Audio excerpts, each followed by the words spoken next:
हम लोग एक न्यू सीरीज को शुरू करने वाले हैं। इस वीडियो में अच्छा रिस्पांस मिला तो इस सीरीज का आगे का पार्ट आएगा। तो इस कहानी को शुरू करते हैं। कहानी की शुरुआत में हम लोग एक लड़के को देखते हैं जो आसमान की तरफ देखते हुए कहता है, उस दिन पहली बार मैंने गॉडेसेस को देखा, हीरोइक बेयरिंग के साथ, खतरनाक और ब्यूटीफुल। उनकी लेग्स और फाइटिंग स्पिरिट बहुत ज्यादा ही डेडली थी। वो गॉडेसेस डीमंस के साथ फाइट कर रही होती हैं। तभी उन सभी के ऊपर डीमन क्रॉप फायर से अटैक करता है। एक फ्लेम सीधा जाकर एक गॉडेस को हिट करता है, जिससे उसका पूरा बॉडी जल के खाक हो जाता है, जो देखकर दूसरी गॉडेस शॉक हो जाती है। तभी उसके ऊपर एक स्केलेटन हेड आकर अटैक करता है, जिसको वो डॉज करके थोड़ा पीछे जाकर तुरंत फ्लोइंग शैडो और विंड टैलिस्मन यूज करके वहां से भाग जाती है। तब हम देखते हैं उस लड़के को। ये इस सीरीज का हीरो है। इसका नाम है यान। वो इस फाइट को एक कोने से छुप के देखते हुए कहता है, डैम इट, क्या गॉडेसेस को भी प्रॉपरली देख नहीं सकता? मेरा पहला प्यार तो शुरू होने से पहले ही खत्म हो गया। जब इमॉर्टल्स एक साथ टकराते हैं तब हमेशा मॉर्टल से सफर करते हैं, इवन मेरे जैसा हैंडसम मॉर्टल भी। अगर मेरे दोस्त दाफू शू के लिए एंटीडोट हर्ब नहीं ढूंढ रहा होता तो मैं कभी भी इस ग्रेट ड्रैगन माउंटेन पर नहीं आता। फिर वो शांत होकर कहता है, मेरा नाम यान है। मैं पहले अर्थ में एक डिलीवरी बॉय का काम करता था, लेकिन हमेशा ओवर टाइम करते करते एक एक्सीडेंट में मेरी मौत हो गई और मैं 3 साल पहले इस वर्ल्ड में रिकर्नेटेड हुआ हूँ। लेकिन उसी वक्त हम देखते हैं उसके पीछे 2 मॉन्स्टर आपस में फाइट कर रहे होते हैं, जो देखकर एमसी वहां से जाते हुए मन में कहता है, बस मुझे कोई नोटिस मत करो, क्योंकि हर एमसी के जैसा मेरे पास ना कोई चीट है, न कोई सिस्टम, न ही कल्टीवेशन का टैलेंट। तभी उसके ऊपर स्पाइडर मॉन्स्टर अटैक कर देता है, जिसको वो डरते हुए डॉज कर लेता है। और वो कहता है, इस वर्ल्ड में मुझे एक ओल्ड मैन ने अडॉप्ट किया जो एक मेडिसिन शॉप चलाता था, इसलिए मैं उसके साथ जंगलों में जाकर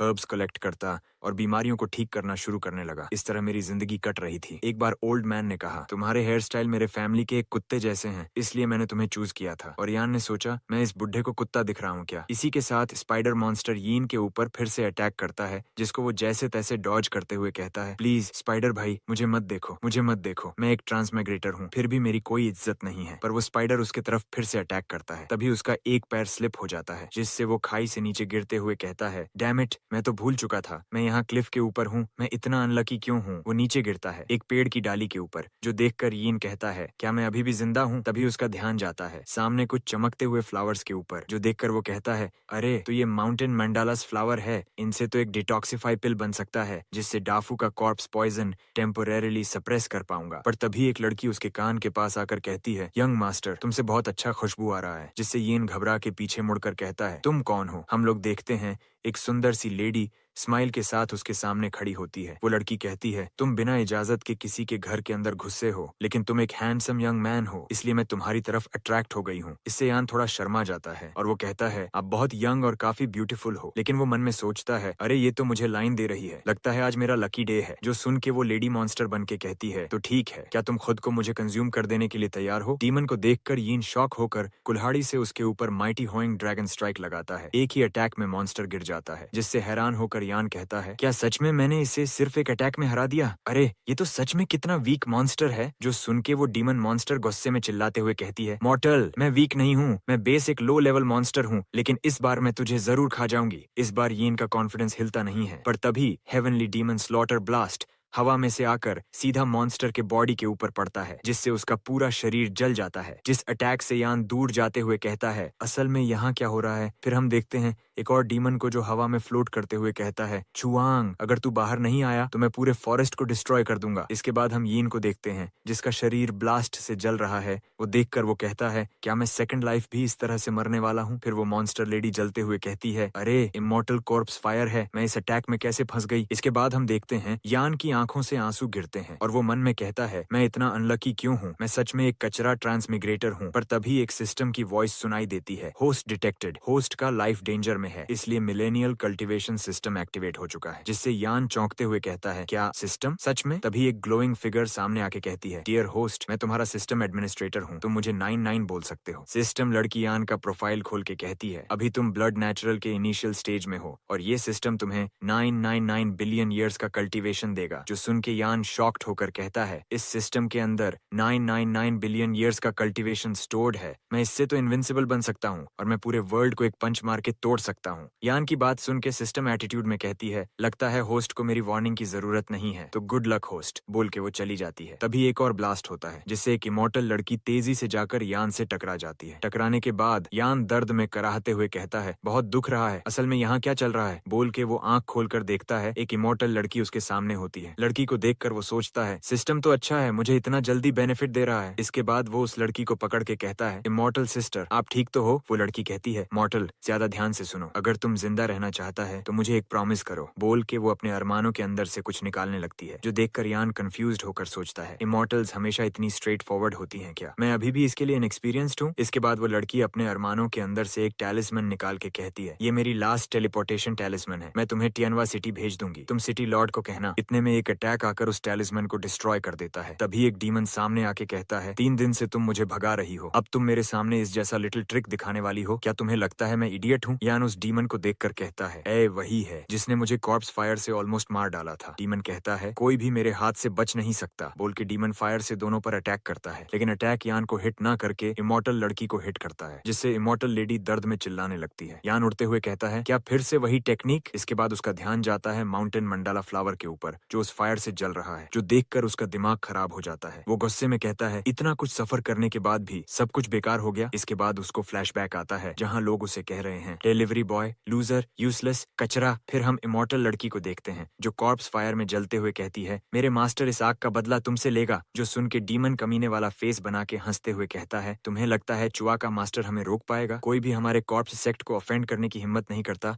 आज कोई भी तुम्हें मेरे हाथों से बचा नहीं सकता, बोल के वो इमॉर्टल लेडी की तरफ हाथ बढ़ाने लगता है। लेकिन उसी वक्त येन गुस्से में खड़ा होकर कहता है, फॉरेस्ट को जलाने वाला तू ही था क्या? डीमन यान की तरफ देखकर कहता है, तू एक मॉर्टल कीड़े, क्या तू मरना चाहता है? ये सुन के येन एक स्माइल के साथ कहता है, क्या तुम मुझे चींटी समझते हो? मैं भी देखता हूँ तुम कब तक ऐसे हंसते रहोगे, तो देख अब सिस्टम अनसील। तभी उसके अंदर से 999 बिलियन ईयर्स का कल्टीवेशन पावर अनलीश होने लगता है, जिससे पूरा आसमान और चारों तरफ ऑरा बिखर जाता है। यान से निकलते हुए इस मॉन्स्टर ऑरा को देखकर डीमन और इमॉर्टल का बॉडी जम जाता है। डीमन कहता है, ये कितना टेरिफाइंग प्रेशर है, मुझे तो लगा था ये कोई ऑर्डिनरी मॉर्टल है। इमॉर्टल लेडी भी शॉक होकर कहती है, अरे ये तो एक नॉर्मल मॉर्टल था, अब सडनली इतना पावरफुल कैसे हो गया? यान गुस्से में डीमन की तरफ जाते हुए कहता है, तुम लोग सोचते हो कल्टीवेटर सब कुछ कर सकते हैं, लोगों की जिंदगी की कोई वैल्यू नहीं है, लेकिन तुम भूल गए मॉर्टल्स को भी गुस्सा आ सकता है। यान को देखकर डीमन डरते हुए कहता है, मैं 3 वाइटल स्प्रिंग्स कल्टीवेट कर चुका हूँ, मैं सिर्फ गोल्डन कोर के एक कदम दूर हूँ, बस तुम्हारे मामूली अटैक से मुझे कुछ नहीं होगा। भाई का चड्डी फट रहा है, लेकिन एटीट्यूड टॉप है। यान उसके सभी बातों को इग्नोर करके बहुत तेजी से उसके पास आकर एक खतरनाक अटैक करता है, जिससे डीमन मुंह से बहुत सारा बिमल थूक देता है और कहता है, क्या सच में कोई मॉर्टल का अटैक इतना पावरफुल हो सकता है? यान अटैक करके इमॉर्टल लेडी की तरफ मुड़कर कहता है, इसे फील करो, ये मॉर्टल्स का गुस्सा है। मॉर्टल लड़की यान का पावर देखकर चौंकते हुए कहती है, इस मॉर्टल ने सच में स्टोन ड्रैगन को हरा दिया है। स्टोन ड्रैगन सुनकर कंफ्यूज मत होना,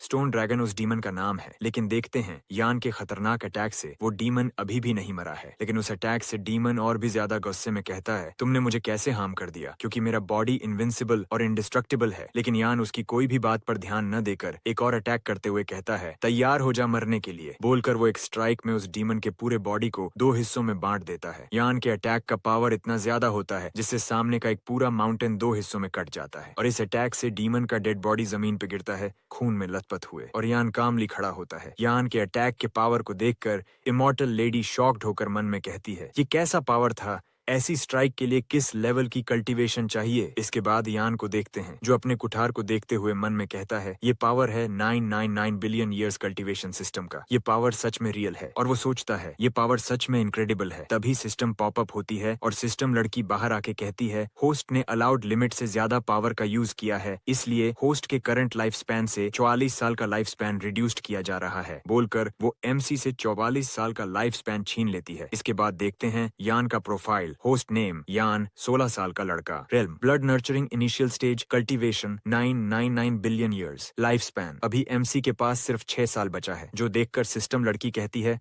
होस्ट के पास अभी 6 साल का लाइफ स्पैन बचा है, इसलिए होस्ट आप जल्दी अपना लाइफ स्पैन और फिजिकल स्ट्रेंथ इंक्रीज करो। जिससे यान गुस्से में सिस्टम लड़की पर चिल्लाते हुए कहता है, तुम क्या नॉनसेंस बातें कह रही हो, सच में क्या मेरे पास सिर्फ 6 साल का लाइफ बचा है? सिस्टम लड़की कहती है, आपको पहले ही मैंने वार्न किया था मास्टर होस्ट, बॉडी की लिमिट से ज्यादा पावर यूज करोगे तो लाइफ स्पैन रिड्यूस होगा। जो सुनकर यान मासूम सा फेस बनाकर कहता है, जीव जीव, अगर मैं मर गया तो तुम्हारा क्या होगा? इससे तो सिस्टम भी डिस्ट्रॉय हो जाएगा। क्या तुम अपने होस्ट को कोई भी बेनिफिट नहीं दोगे? अब से हम लोग सिस्टम लड़की को ज्यू ज्यू कहेंगे। जो सुनकर ज्यू ज्यू सॉफ्ट टोन में कहती है, होस्ट के फेट को कंट्रोल करना भी मेरा काम है। अगर होस्ट मर गया तो सिस्टम फिर भी कुछ समय तक एग्जिस्ट करेगा। लाइफ हमेशा जंगली घोड़े जैसा होता है। ज्यू चिल्लाकर कहता है, ज्यू ज्यू मेरे साथ ये सब ट्रिक खेलना बंद करो। तभी इमॉर्टल लड़की उसे कहती है, थैंक यू सीनियर, मेरे लाइफ को सेव करने के लिए। सीनियर सुनकर यान सोचता है, क्या सीनियर मैं इतना बूढ़ा दिख रहा हूँ क्या? छोड़ो इसे, अभी मुझे लाइफ स्पैन और फिजिकल स्ट्रेंथ बढ़ाने के ऊपर ध्यान देना चाहिए। तभी वो लड़की अपने अरमानों के अंदर से सोर्ड निकाल कर कहती है, सीनियर इस आइटम के लिए स्टोन ड्रैगन मेरे पीछे 3 दिन और रात से पड़ा था। क्योंकि आपने मुझे बचाया है इसलिए मैं आपको यह सोर्ड देना चाहती हूँ। लेकिन यान उसे सोर्ड लेने से मना कर देता है। जो सुनकर इमॉर्टल लड़की निराश होकर मन में सोचती है, इस ट्रेजर को मैंने अपनी जान पर खेलकर बचाया था, लेकिन सीनियर के सामने इसका कोई भी वर्थ नहीं है। तभी अचानक से यान उसके पास आकर प्यार से कहता है, जरा रुको, क्या तुम्हारे पास कोई लाइफ स्पैन बढ़ाने वाला कोई पिल या मेडिसिन है? वो लड़की कहती है, सीनियर मुझे माफ कर देना, क्योंकि अभी मेरे पास ऐसा कोई पिल नहीं है। जो सुनकर यान वहाँ से जाते हुए कहता है, तो ठीक है तुम चली जाओ, मैं अकेले में कुछ सोचना चाहता हूँ। तभी इमॉर्टल लड़की उसे रोक कर कहती है, सीनियर मेरे पास अभी भी 5 ग्रेड 3 जेड टोड पिल्स हैं। इनमें डिटॉक्सिफाइंग और हीलिंग इफेक्ट्स हैं। क्या ये आपके किसी काम आ सकते हैं? यान पिल का नाम सुनकर खुश होकर कहता है, ये तो मेरे लिए काफी यूजफुल है। इसके बाद सीन शिफ्ट होता है ग्रेट ड्रैगन माउंटेन कैनियन के डीप में, जहाँ एक अजीब सी क्लॉक चल रही होती है। उस क्लॉक को दूर से देखते हुए एक डीमन कहता है,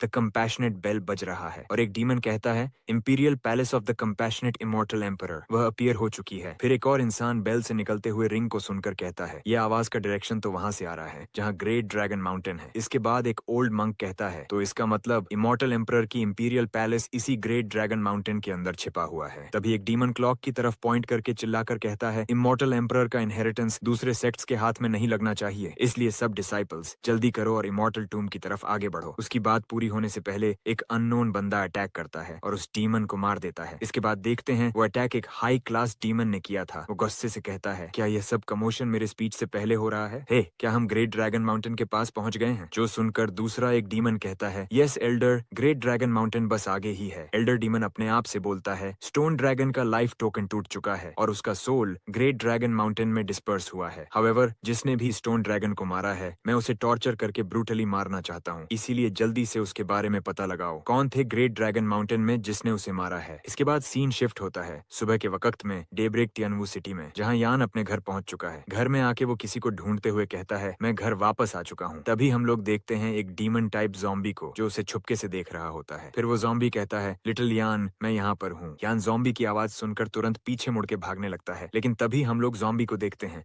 जो यान के ऊपर जंगली जानवर की तरह अटैक करते हुए कहता है, यान मुझसे दूर मत जाओ, मैं बहुत ज्यादा भूखा हूँ। लेकिन तभी कोई येन के सामने आता है और कहता है, जल्दी यहाँ से हट जा। बोल के वो आदमी ज़ॉम्बी के ऊपर एक किक मार के उसे जमीन में घुसा देता है। येन उस आदमी को देखता है और कहता है, अंकल शू, आप यहाँ क्यों आए हो? तभी अंकल शू चिल्ला के येन से कहता है, डाइफू अभी ज़ॉम्बी बनने वाला है, उसे तुम्हें काटने मत देना। फिर डाइफू बड़ा सा मुंह खोल के येन पर अटैक करता है, लेकिन येन तुरंत दवाई निकाल के डाइफू के मुंह में डाल देता है और चिल्ला के कहता है, डाइफू उठ जा भाई, जल्दी से ये दवाई ले ले। जैसे ही वो दवाई डाइफू के मुंह के अंदर जाती है, तभी एक जबरदस्त एक्सप्लोजन होता है। एक्सप्लोजन को देखकर येन कहता है, ज़ॉम्बी पॉइजन डिस्पर्स हो रहा है। इसके कुछ समय बाद जब धूल हटती है, तब दिखता है कि डाइफू ज़ॉम्बी पॉइजन से ठीक हो चुका है, लेकिन धमाके से उसके कपड़े फट चुके हैं। इसके बाद डाइफू कंफ्यूज्ड होकर कहता है, ये कहाँ हूँ मैं? मुझे याद है मुझे किसी ओल्ड ज़ॉम्बी ने काट लिया था। तभी येन कहता है, तुझे ज़ॉम्बी ने काट लिया था, लेकिन लकीली मुझे टाइम पे जेड टोड पिल मिल गया, वरना तू अभी तक पूरा ज़ॉम्बी बन चुका होता। ये सब सुनकर डाइफू रोते हुए कहता है, तुमने सिर्फ मेरे लिए जेड टोड पिल यूज कर दिया, भाई तू तो सच में अमीर निकला। बोल के वो रोते हुए येन को गले लगाने आता है, लेकिन येन उसे फेस के ऊपर किक मार के कहता है, अरे ओए, ये क्या कर रहा है? नंगा होके मेरे पास मत आ, भाग जा यहाँ से। तभी सिस्टम की आवाज आती है, जो सुन के येन सोचता है, अब ये सिस्टम प्रॉम्प्ट क्या है? सिस्टम बोलती है, होस्ट, ये सिस्टम का नया फंक्शन है, जैसे ही तुम्हारे पास कोई कल्टीवेटर होगा, सिस्टम उसका स्टेटस ऑटो स्कैन करके तुम्हें दिखा देगा। फिर ज्यूजू स्केरी फेस बना के कहती है, चाहो तो मैं इस फंक्शन को डिसेबल भी कर सकती हूँ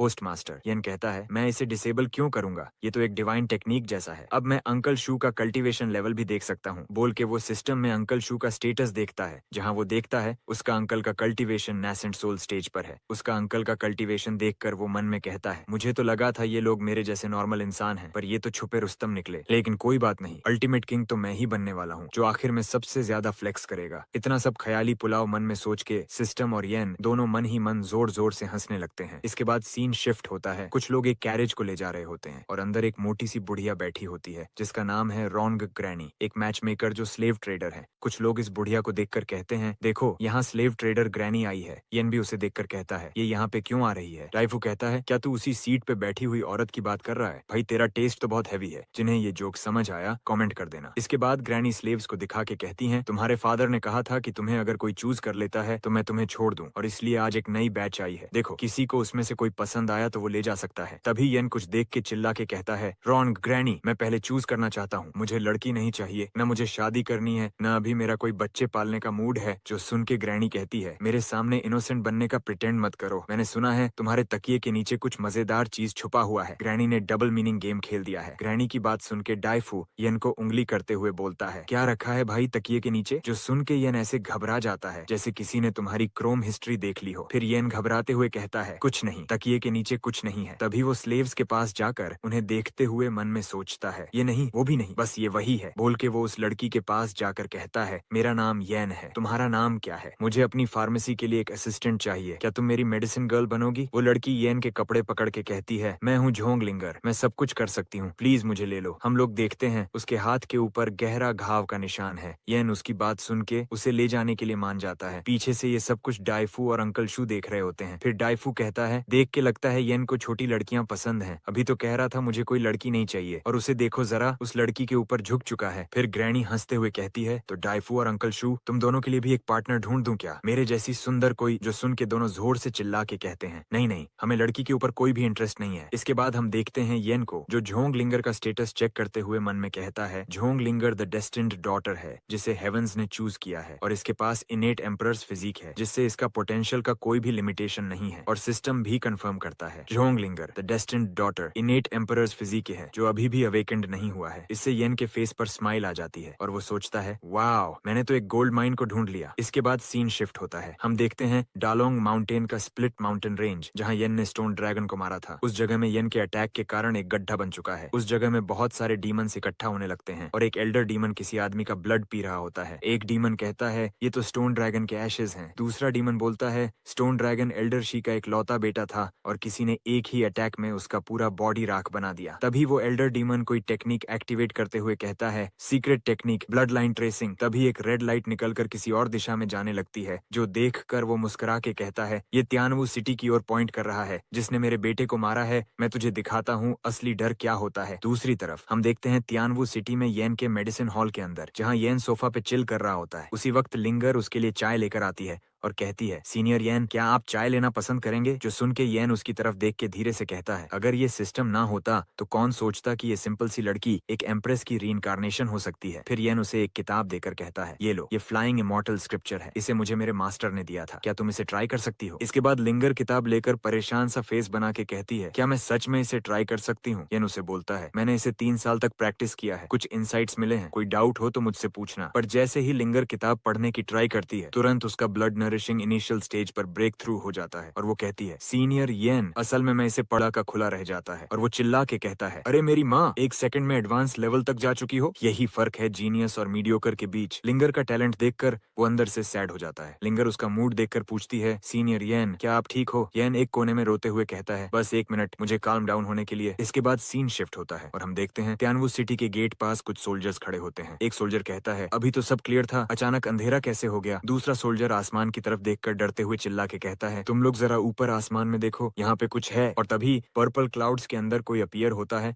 और वो फिगर सभी सोल्जर्स के ऊपर अटैक कर देता है, जिससे कुछ सोल्जर्स बर्न हो जाते हैं और जो सोल्जर बच जाते हैं वो भागते हुए चिल्ला के कहता है, ये तो ज़ॉम्बी सेक्ट का कॉर्प्स फायर है, यहाँ पे कितने सारे ज़ॉम्बी सेक्ट के मेंबर्स हैं, जल्दी भागो। ऊपर से एल्डर डेमन सिटी पे बार बार अटैक कर रहा होता है और वो कहता है, जिसने मेरे बेटे को मारा, मैं जानता हूँ तू इसी शहर में छुपा है, इसलिए आज मैं पूरा तियानवू सिटी को स्लॉटर करूंगा और अपने बेटे की कब्र पे तुम सबका नाम लिखूंगा। इस बीच हम देखते हैं येन को, जो रिलैक्स पोजीशन में सिस्टम ओपन करता है और कहता है, ये कॉर्प्स सेक्ट वाले तो कभी चैन से रहने ही नहीं देते, शायद अब मुझे अपनी थोड़ी सी लाइफ स्पैन सैक्रिफाइस करनी पड़ेगा। इसके बाद देखते हैं डीमंस के अटैक की वजह से तियानवू सिटी के सब लोग डर के मारे भाग रहे होते हैं और लोग चीख रहे हैं, रो रहे हैं और एल्डर डेमन हंस रहा होता है और इन सभी से एल्डर डेमन खुश होकर चिल्लाकर कहता है, पूरा तियानवू सिटी बनेगा मेरे बेटे का कब्र, आज कोई नहीं बचेगा। उसी वक्त यन अपने मेडिसिन हॉल के अंदर झोंग लिंगर को कल्टीवेशन सिखाते हुए मन में कहता है, बाहर जो लोग हैं वो कुछ ज्यादा ही स्ट्रांग लग रहे हैं, मेरे पास सिस्टम का सपोर्ट है, पर हर बार जब भी सिस्टम यूज करता हूँ मेरा लाइफ स्पैन कम हो जाता है। मुझे अपने पावर्स को प्रॉपरली कंट्रोल करना सीखना होगा। अगर अल्टीमेट मूव फिर से यूज किया तो इस बार मैं सीधा मर जाऊंगा। तभी यन थोड़ा दिमाग लगाकर सोचता है, क्या होगा अगर मैं अपने कल्टीवेशन को अपने हाथों और पैरों में डिस्ट्रीब्यूट करूं। इसके बाद वो जैसे ही इसे ट्राई करता है वैसे ही वो कुछ देखकर हैरान होकर कहता है, ये क्या हो गया, क्या मैंने सिर्फ हाथ हिलाकर स्पेस फाड़ दिया। फिर वो आंखों में पावर इन्फ्यूज करके देखता है और जैसे वो ऐसा करता है यन चौंकते हुए कहता है, अरे भाई मैं हजारों माइल्स तक देख सकता हूँ, स्काई के पार तक। और तभी वो झोंग लिंगर की तरफ देखते हुए कहता है, जरा रुको, क्या ये डिवाइन आई किसी के आर पार देख सकता है। लेकिन वो आर पार तो छोड़ के कुछ और देख लेता है। यन डिवाइन आई से देखता है, लिंगर लेटी हुई कहती है, ये कल्टीवेशन पॉस्चर काफी टफ है। और यन इस जन्नत को देखकर नाक से खून निकाल देता है और वो कहता है, ये तो डिवाइन आई के कमाल का बेनिफिट्स है। यन को ऐसे देखकर लिंगर कहती है, ब्रदर यन, आपको अचानक से नोज ब्लीडिंग कैसे आ गया। इसके कुछ टाइम के बाद देखते हैं यन लिंगर के अंदर कल्टीवेशन पावर डालते हुए बोलता है, मैं ठीक हूँ लेकिन लिंगर तुम हिलना मत। लिंगर कहती है, क्या मैं कुछ गलत कर रही हूँ। फिर वो अजीब सा एक्सप्रेशन बनाकर कहती है, मुझे अंदर कुछ वार्म सा फील हो रहा है। तभी यन उसके बॉडी के अंदर पावर डालते हुए सोचता है, मैं अपनी कल्टीवेशन का एक छोटा हिस्सा लिंगर के मेरिडियंस में भेज रहा हूँ, इससे उसकी स्ट्रेंथ तेजी से बढ़ेगी। इस प्रोसेस में लिंगर अजीब तरीके से आवाज निकालने लगती है, जो सुनकर यन शर्माते हुए कहता है, लिंगर कंट्रोल में रहो, अगर इस तरीके का आवाज पड़ोसी ने सुन लिया तो प्रॉब्लम हो जाएगी। उसी वक्त तियानवू सिटी के गेट्स पर डीमन सिटीजन्स को मारकर उनका स्पिरिचुअल पावर अब्सॉर्ब कर रहे हैं। इसे देखकर एक सोल्जर चिल्लाकर कहता है, तियानवू के डिफेंडर, इन मॉन्स्टर्स को जलाकर राख कर दो। इस सोल्जर का नाम है पिंग फेई, ये तियानवू सिटी की गार्ड लीडर है। तभी वो एल्डर डीमन के ऊपर secret skill phoenix fire wind burning plains से अटैक करता है, जिससे एक फीनिक्स निकलकर डीमन एल्डर के ऊपर अटैक करता है। पर एल्डर डीमन को इससे कुछ असर नहीं होता, जो देखकर वो सोल्जर डीमन कहता है, मेरा नाम है पेंग फेई, इस सिटी के डिफेंस आर्मी का लीडर हूँ, क्या आप थोड़े टाइम के लिए रुक सकते हैं। फिर एल्डर डीमन कहता है, एक junior early nascent soul stage का कल्टीवेटर मुझे रोकेगा, मैं हूँ एल्डर शी, क्या तुम मेरे साथ कोई मजाक कर रहे हो। जो सुनकर सोल्जर उसे ग्रीटिंग करके कहता है, तो आप ही हो एल्डर शी, हमारे लॉर्ड चू इस वक्त तियानवू सिटी में नहीं है, आपको कुछ कहना है तो उनके आने तक रुकना होगा। सोल्जर की बात सुनकर एल्डर डीमन बहुत तेजी से उसके पीछे से आके उसके शरीर के आर पार अपना पंजा कर देता है, जिससे वो सोल्जर गुस्से में डीमन एल्डर को कहता है, तू कमीने डीमन, इसके लिए तुझे सिटी लॉर्ड बिल्कुल भी माफ नहीं करेगा। जो सुनकर डीमन एल्डर गुस्से में उसे मारते हुए कहता है, तुझे मारने के बाद मैं पूरा तियानवू सिटी को जमीन से मिटा दूंगा। तभी हम देखते हैं यनलिंगर के बॉडी के अंदर कल्टीवेशन पावर डालते हुए कहता है, कॉप्स सेक्ट का एल्डर शी, तुम मुझे ढूंढ रहे हो रिवेंज लेने के लिए, लेकिन तुम ये भूल जाओ। फिर वो लिंगर से कहता है, ये इस कल्टीवेशन का सबसे क्रूशल पार्ट है, इसलिए डिस्ट्रैक्ट मत होना और मेरी एनर्जी से अपने एसेंस और मैरो को प्यूरिफाई करते रहो। लिंगर वैसे ही करते हुए कहती है, जी ब्रदर यन। फिर यन सीरियस होकर कहता है, चलो देखते हैं मेरे पावर के कितने लेयर्स तुम झेल पाते हो। इसके बाद सीन आता है एल्डर डीमन के ऊपर, जहाँ वो आसमान की तरफ देखकर कहता है, ये क्या ऑरा है। फिर वो येन के ऑरा को पहचान लेता है और वो कहता है, ये तो वही है जिसने मेरे बेटे को मारा था। तभी आसमान में से एक जायंट हाथ निकल कर आता है और एल्डर डीमन के ऊपर गिरता है, जिससे एल्डर डीमन घबरा कर कहता है, ये कौन सी टेक्निक है जो स्पेस को फाड़ रहा है। फिर वो येन को रिस्पेक्ट देते हुए कहता है, मैं कॉर्प्स सेक्ट का एल्डर डीमन हूँ, आप कोई ग्रेट कल्टीवेटर हो क्या, प्लीज मुझे माफ कर दो और इस मैटर को पीसफुली सेटल कर लेते हैं। ये सभी को येन अपने सिस्टम से देख रहा होता है, जो सुनकर येन हंसते हुए कहता है, मैटर को पीसफुली सेटल कर लेते हैं, तुम जैसे कॉर्प्स सेक्ट वाले मेरे नाखून के बराबर भी नहीं हो, तुम लोग मुझे मारने के लिए आए, अब मुझसे नेगोशिएशन कर रहे हो, क्या यहाँ कोई कॉमेडी शो चल रहा है। बोल के वो एल्डर डीमन को मिडिल फिंगर दिखाकर कहता है, तुम्हारा कॉर्प्स सेक्ट मेरे सामने इसकी भी औकात नहीं रखता। तभी येन अपने उस जायंट हाथ से डीमन एल्डर को 2 उंगली से उठाकर मसल देता है, जिससे एल्डर मुंह से बिमल थूक देता है। फिर भी वो हार न मानते हुए स्ट्रगल करते हुए कहता है, मैं अंत तक लड़ता रहूंगा जब तक मैं मर नहीं जाता। जो सुनकर येन स्केरी फेस बनाकर कहता है, हमेशा तुम जैसे बेवकूफों से डिसअपॉइंटमेंट ही मिलता है। फिर येन एल्डर डीमन को मच्छर की तरह कुचल कर मार देता है और कहता है, तुम्हारे जैसा डिवाइन ट्रांसफॉर्मेशन का कल्टीवेटर मेरे हाथ के सामने कुछ नहीं है। तभी सिस्टम लड़की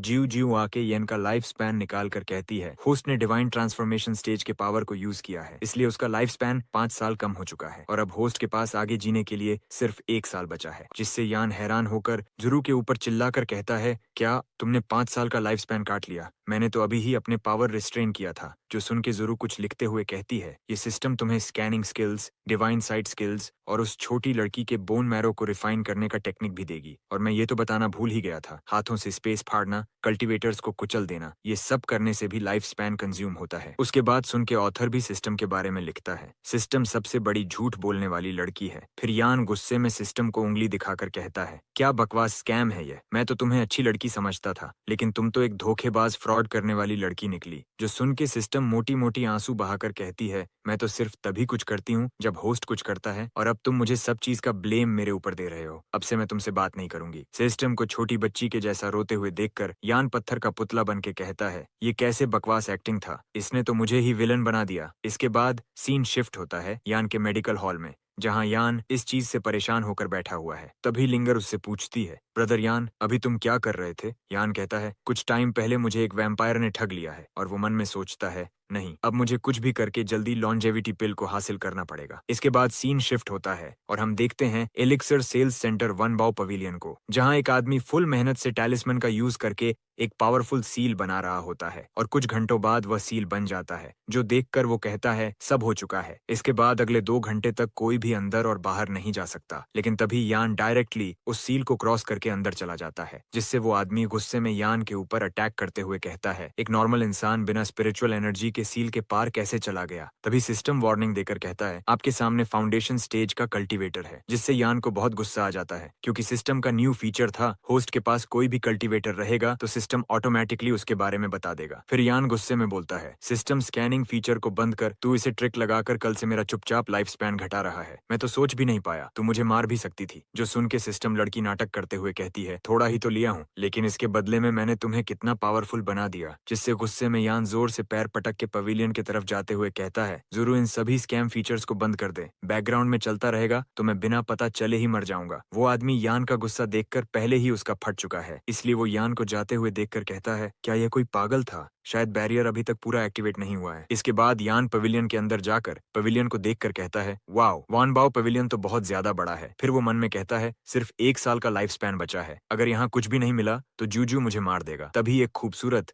एक शब्दों में हॉट लड़की आती है और यान से कहती है, आइए ना कस्टमर, कुछ खरीदना चाहेंगे? ये वान बाओ पवेलियन में हजारों आइटम है, मैं इस ब्रांच की मास्टर हूँ, मेरा नाम है वान होंग यिंग। यान उसे देख के तुरंत उसका नोज ब्लीडिंग होना शुरू हो जाता है और वह सोचता है, इसका फिगर तो कमाल का है। फिर वो कहता है, क्या आपके पास कोई कल्टीवेशन टेक्निक है जो लाइफ स्पैन बढ़ा सके? लॉन्जेविटी पिल्स या मेडिसिन भी चल सकता है। पवेलियन मास्टर कहती है, young master, immortality cultivation technique और लॉन्जेविटी पिल बहुत रेयर होता है, इस वक्त हमारे पवेलियन में नहीं है, जिससे यान उदास हो जाता है। लेकिन तभी वो लड़की पिल का बॉटल निकाल कर कहती है, पर मेरे पास पर्सनली 3 लॉन्जेविटी पिल्स हैं। फिर वह यान के साथ गेम खेलते हुए कहती है, शायद आपको मैं इसे कम प्राइस में दे दूंगी। पिल के बॉटल को देखकर यान एक छोटी बच्चे के जैसे बॉटल को घूरते हुए कहता है, मिल गया, आप इस बॉटल को कितने प्राइस में बेचोगी? लड़की यान का रिएक्शन देखकर सोचती है, ये तो एक ऑर्डिनरी आदमी लग रहा है। जो सोचकर वह कहती है, एक पिल का प्राइस है 1000 लो ग्रेड स्पिरिट स्टोन्स। जिससे यान कैजुअली बोलता है, 1000 लो ग्रेड स्पिरिट स्टोन बिल्कुल महंगा नहीं है। लेकिन अंदर ही अंदर वह सोचता है, ये तो मुझे लूट रही है। टियनवू सिटी के बीच में एक महल सिर्फ 30 लो ग्रेड स्पिरिट स्टोन में मिलता है, मैं क्या करूं? तभी यान कुछ महसूस करके उसे कहता है, क्या तुम इसके बदले में मेरे साथ एक डील कर सकती हो? जो सुनकर वान होंग कहती है, किस तरीके का डील तुम मेरे साथ करना चाहते हो? इतना बोल के वह मन में कहती है, एक ऑर्डिनरी इंसान होकर वह मेरे जैसे एक कल्टीवेटर के साथ क्या ट्रेड करना चाहता है? तभी यान कहता है, अगर तुम मुझे 3 लॉन्जेविटी पिल्स दो तो मैं इस पवेलियन को एक बार प्रोटेक्ट करूंगा। जो सुनकर वान होंग जोर जोर से हंसते हुए कहती है, हा हा हा, क्या तुम्हारे जैसा एक मॉर्टल इस पवेलियन को प्रोटेक्ट करने की बात कह रहा है? तभी अचानक पवेलियन के छत को तोड़ के कुछ लोग आते हुए कहता है, वान बाओ पवेलियन को डिस्ट्रॉय कर दो और पवेलियन के अंदर सभी मेंबर हमें स्पिरिट स्टोन, पिल्स और वेपन दे दो। फिर हम उन लोगों को देखते हैं जो लोग पवेलियन में वाइल्ड कार्ड एंट्री लिया है। जिन 3 नमूनों में वो नमूना है जिसे यान बाहर डरा के भगाया था। घुसपैठियों को देखकर पवेलियन के गार्ड उनके ऊपर अटैक करते हुए चिल्ला के कहता है, तुम्हारी हिम्मत कैसे हुई वान बाओ पवेलियन में घुसने की? आखिर तुम लोग किस फैक्शन से हो? लेकिन वो 3 लोग बड़ी आसानी से उन सभी गार्ड को मारते हुए कहता है, यहाँ सबको मार दो, कोई भी जिंदा नहीं रहना चाहिए। जो सुन के वान होंग कहती है, 3 फाउंडेशन एस्टेब्लिशमेंट कल्टीवेटर की हिम्मत कैसे हुई मेरे पवेलियन पर अटैक करने की। तभी सामने से एक हट्टा कट्टा बंदा कहता है, तुम दिखावा करना बंद करो वान होंग, हमें पता है। वान बाओ पवेलियन के सिक्योरिटी के लिए जो 2 बूढ़े थे, वो दोनों इमोर्टैलिटी हासिल करने के लिए डलोंग माउंटेन गए हैं।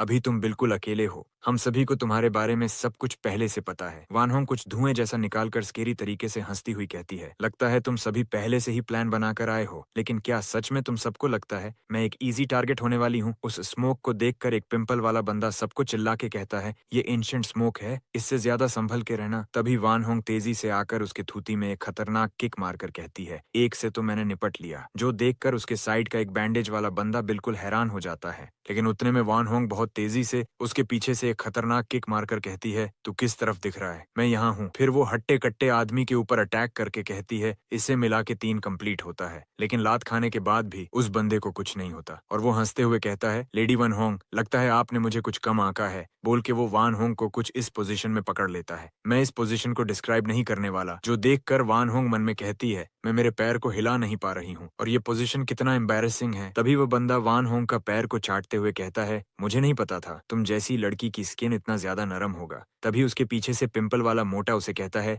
सियोंग तुम हमारा टास्क मत भूलना। बॉस ने कहा था पवेलियन के अंदर सभी को मार के तुरंत वापस आना है। जो सुन के श्योंग कहता है, ठीक है मैं समझ चुका हूँ, लेकिन इससे पहले मैं इसके साथ थोड़ा खेल लेता हूँ। तभी पीछे से यान वान होंग से कहता है, हे शॉपकीपर, कुछ समय पहले मैंने जो डील के बारे में बोला था वह अभी भी एक्टिव है। 3 लॉन्जेविटी पिल्स के बदले में एक बार तुम्हारी और वान बाओ पवेलियन की मदद करने का। क्या तुम इस डील में अभी इंटरेस्टेड हो? जो सुन के वान होंग तुरंत कहती है, अभी अगर तुम मुझे और मेरे वान बाओ पवेलियन को सेव करो तो मैं तुम्हें 300 लॉन्जेविटी पिल्स दूंगी। तभी सिस्टम लड़की जोरू बाहर आकर मुस्कुराते हुए कहती है, यान तुम्हारे लिए एक क्वेस्ट ट्रिगर्ड हुआ है, क्या तुम इसे एक्सेप्ट करना चाहोगे? जिस क्वेस्ट को यान तुरंत एक्सेप्ट कर लेता है। तभी यान को याद आता है कि उसके पास लाइफ स्पैन सिर्फ 1 साल बचा है। जो देखकर वो घबरा जाता है। फिर जोरू उसके सर सहलाते हुए कहती है, लाइफ स्पैन 1 साल बचा है तो क्या हुआ? इन जैसे वीक कल्टीवेटर को मारने के लिए तुम्हें इसका जरूरत नहीं पड़ेगा। उसके बाद सुनकर यान मन में कहता है, ये बेकार सिस्टम फिर से मुझे कल्टीवेशन पावर यूज करने के लिए उकसा रहा है। मैं फिर से फाइट में अगर सिस्टम का यूज नहीं किया तो मैं जरूर मर जाऊंगा। फिर वो कहता है, क्या मुझे उन्हें भी अपनी छोटी उंगली से मसल देना चाहिए या फिर उनके बालों से लटका देना चाहिए? क्या करूं? कुछ समझ नहीं आ रहा। अगर मैं ज्यादा पावर लगा दूं तो मैं खुद भी मर सकता हूं। ये सुनकर शियोंग हंसते हुए वान होंग से कहता है,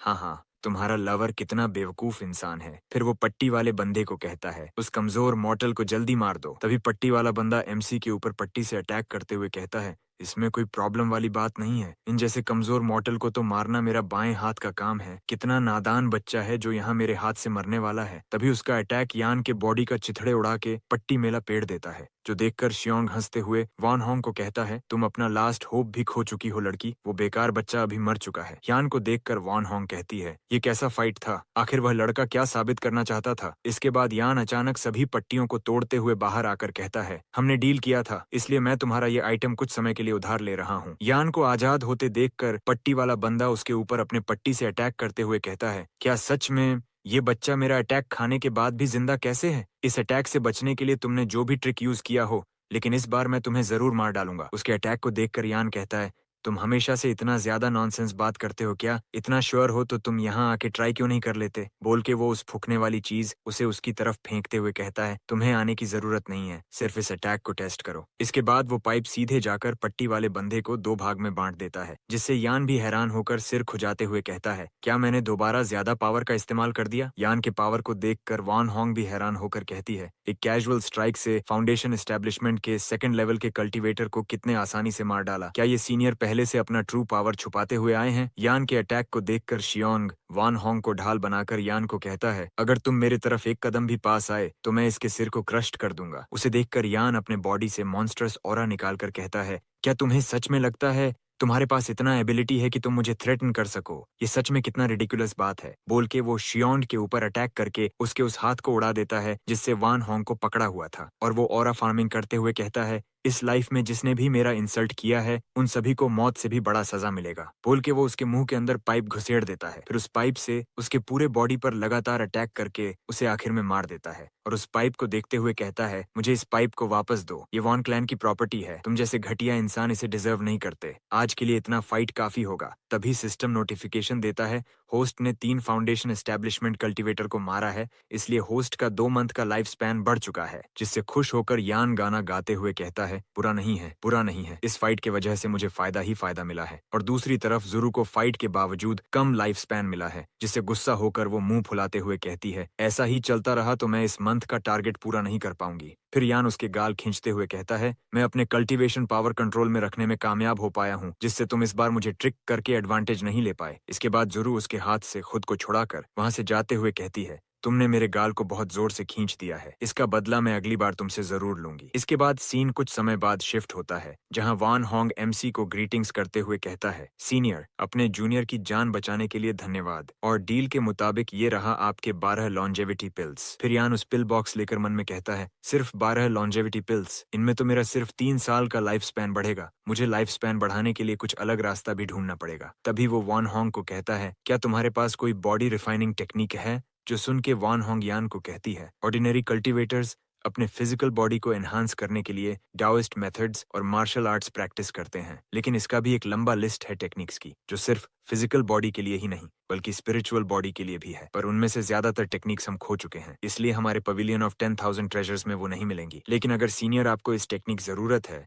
तो पवेलियन अपनी तरफ से उन पुराने स्क्रिप्चर ढूंढने की पूरी कोशिश करेगा। सीनियर, आपका स्ट्रेंथ अनबीटेबल है। अगर सीनियर हमारे हेल्प इस तरह हमेशा करते रहें तो हम जरूर आपके सभी आइटम्स को ढूंढने में मदद करेंगे। जो सुन के यान कान खुजाते हुए मन में कहता है, क्या करूं, अभी मेरे पास कोई टेक्निक नहीं है। तभी अचानक कोई वान होंग पर अटैक करता है। अचानक अटैक देखकर यान थोड़ा हैरान हो जाता है। तभी वहां एक आदमी स्पेस तोड़कर आके गुस्से में कहता है, बहुत हिम्मत है तुम में बच्चे, कैसे तुमने मेरी ब्लैक विंड ट्राइब के छोटे भाई को मार दिया, तुम छोटे से चूहे, मैं तुम्हारी जान लूंगा और तुम्हें तुम्हारे खून से इसका हर्जाना भुगतना पड़ेगा। ये आदमी ब्लैक विंड ट्राइब का मेंबर होता है, जिसका नाम है शियोनगदा। इसका कल्टीवेशन है अर्ली नेसेंट सोल स्टेज। ये यहाँ नहीं आया है, ये शियोनगदा का एक क्लोन बॉडी है। उस आदमी को देखकर वान होंग दर्द में कर्राते हुए कहती है, ये शियोंगदा है। उसने अपना खुद का खून शियोंग के अंदर इंजेक्ट किया था, उसे और ज्यादा स्ट्रांग बनाने के लिए। शियोंग याद नहीं आ रहा है तो बोल दूं, वो ठरकी बंदा जिसने वान होंग को पकड़ लिया था। फिर वो आदमी यान पर अटैक कर देता है, जिसको यान डॉज करके कहता है, क्या बकवास है, तुम किसी के ऊपर ऐसे अचानक अटैक कैसे कर सकते हो? अब कितने दिन की लाइफ स्पैन मुझे इन लोगों से निपटने के लिए खर्च करना पड़ेगा? तभी सिस्टम बाहर आके यान से कहती है, 2 महीने, 3 महीने, 1 साल, फर्क नहीं पड़ता, अगर तुमने कुछ नहीं किया तो वो आदमी फिर से तुम पर अटैक कर देगा। तभी शियोंगदा यान पर एक डेंजरस टेक्निक जिसका नाम है the flame of the apocalypse से चिल्लाते हुए अटैक करता है। अचानक अटैक से यान घबरा जाता है और कहता है, मैं इस वक्त क्या करूं? क्या मुझे फिर से लाइफ स्पैन यूज करनी पड़ेगी? अगर ये भी काफी ना हुआ तो, बोल के वो 2-3 पिल्स कंज्यूम कर लेता है। लेकिन इसका शियोंगदा पर कोई असर नहीं पड़ता, उल्टा वो और भी ज्यादा एक्साइटेड होकर हंसते हुए कहता है, तुम छोटे चूहे कितना ज्यादा क्यूट हो, तुम्हारे इस एरोगेंस के लिए तुम्हें टुकड़े टुकड़े कर दूंगा। अब यान भी फाइट के लिए रेडी हो जाता है और कुछ हैंड साइंस बनाकर उसे देखकर खतरनाक अटैक शियोंगदा के ऊपर करता है, जिससे शियोंगदा का क्लोन बॉडी डिस्ट्रॉय हो जाता है। और यान अपने अटैक को देखकर कहता है, ये फिर से बहुत ज्यादा स्ट्रांग हो गया, मैं इसे कंट्रोल नहीं कर पा रहा हूँ। इसके बाद हम यान का प्रोफाइल देखते हैं, जो कुछ खास नहीं होता, इसलिए मैं इसके बारे में कुछ नहीं बताने वाला। जो पढ़ना चाहता है वो पॉज करके पढ़ सकता है। फिर यन सबसे छुप छुप के वानबाओ पवेलियन के 10,000 ट्रेजरी के अंदर आता है। तभी उसके पीछे से वान होंग कहती है, लॉर्ड येन, मैं आपसे भीख मांगती हूँ कि आप मेरी सोल को क्लीन करने में मेरी मदद कीजिए। जो सुनकर येन उसे कहता है, आखिर मैं तुम्हारी मदद क्यों करूं? इससे मुझे क्या फायदा होगा? फिर वान होंग उसे कहती है, आप नहीं जानते, पर मैं असल में वान फैमिली की एक डायरेक्ट डिसेंडेंट थी, लेकिन किसी ने एक दिन धोखे से मुझे फंसा के जहर दे दिया, जिससे मैं अपनी कल्टीवेशन खो दी और एक आउटकास्ट बन गई। अगर आप मेरी मदद करेंगे तो मैं आपकी मदद करूंगी। 10,000 ट्रेजर्स पेविलियन के अंदर से बेस्ट लॉन्जेविटी पिल्स हासिल करने में। उसकी बात सुनकर येन पहले तो शांत रहता है, फिर वो अचानक पीछे मुड़ के जाने लगता है। उसे जाता हुआ देखकर वान होंग घबराते हुए येन को कहती है, सीनियर, क्या आप मेरी मदद करना नहीं चाहते? जो सुन के उसे जाता हुआ देखकर वान होंग घबराते हुए येन को कहती है, सीनियर, क्या आप मेरी मदद करना नहीं चाहते? जो सुन के येन पीछे मुड़ के उसे कहता है, तुम अपनी सोल को क्लीन करना चाहती हो तो जल्दी तुम मेरे साथ हॉल रूम के अंदर चलो। ये बात सुनकर वान होंग बहुत खुश हो जाती है और वो येन को हॉल रूम का रास्ता दिखाते हुए कहती है, इस तरफ सीनियर, हमने यहाँ आपके रेस्ट करने के लिए एक रूम को तैयार किया है। फिर वान होंग येन को एक रूम में ले जाकर कहती है, सीनियर, यहाँ आपको फुल प्राइवेसी मिलेगा, ये रहा आपका रूम। क्या आपको ये रूम अच्छा लगा? सिर्फ आपके आराम के लिए हमने इतना बड़ा रूम का इंतजाम किया है। अगर आपको और कुछ चाहिए तो आप यहाँ मौजूद किसी को बता सकते हो। अगर आप चाहें तो मैं ट्रीटमेंट के लिए कुछ एलिक्सर्स, ट्रेजर्स या फिर फॉर्मेशंस प्रिपेयर कर दूं।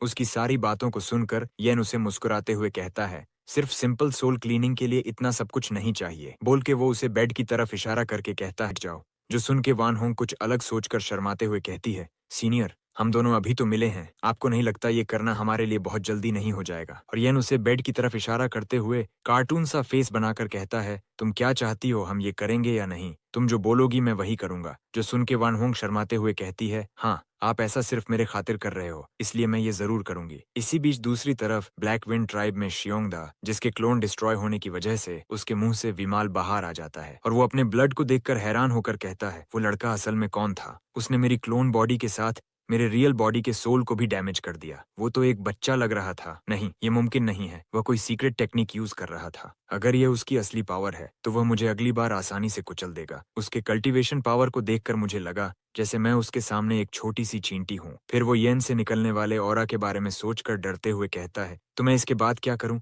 तभी उसके पीछे से एक मैजिशियन वहां आकर उसे कहता है, मास्टर, आप परेशान लग रहे हो। क्या आपको कोई स्ट्रॉन्ग एनिमी मिल गया? जो सुन के शियोंगदा उसे कहता है, ऐसा ही कुछ समझो। वो बच्चा सिर्फ पावरफुल ही नहीं, वो एक्स्ट्रा ऑर्डिनरी पावर को पोसेस करता है। क्या तुम्हारे पास उसके पावर को काउंटर करने का कोई तरकीब है? फिर मैजिशियन कहता है, मास्टर, क्या आप हमारा ट्रेजर के बारे में भूल गए हो? वही जिनकी मदद से आपने पूरे जियोंग फैमिली के 72 मेंबर्स को मार दिया था, जिसका नाम है द हेवनली ब्लैक कर्स। इस आइटम की मदद से आप अपने दुश्मन को पता लगने से पहले ही उसको मार सकते हो और इस कर्स से स्ट्रॉन्गेस्ट कल्टीवेटर भी बच नहीं सकता। यह आइटम कुछ इंडियन मिथोलॉजी वाला कोई वेपन लगता है। ये क्या है? अगर आप में से किसी को पता हो तो वो प्लीज कमेंट कर देना। यह बात सुनकर शियोंगदा खुश होकर हंसते हुए कहता है, हा हा हा, जब मैं उसे हरा दूंगा तब वो लाल बालों वाली लड़की मेरी हो जाएगी। फिर वह अपने सेक्ट के सभी कुत्तों को चिल्लाते हुए कहता है, सुनो सब लोग, जल्दी ह्यूमन सैक्रिफाइसेस का रिचुअल प्रिपेयर करो। बुलडॉग का ऑर्डर पाकर सभी गली के कुत्ते इंसान को पकड़ते हुए कहता है, उन सभी को कैप्चर करो। मास्टर का ऑर्डर है इन सभी पिग्स को ऑल्टर तक ले जाने का। और सभी सिविलियंस अपने जान बचाने के लिए उनके सामने रोने और गिड़गिड़ाने लगते हैं। और दूसरी तरफ का माहौल कुछ ज्यादा ही रंगीन होता है, जहाँ वान होंग बिस्तर में लेटी हुई येन को शर्माते हुए कहती है, सीनियर, क्या ट्रीटमेंट के लिए ये ठीक पोजीशन है?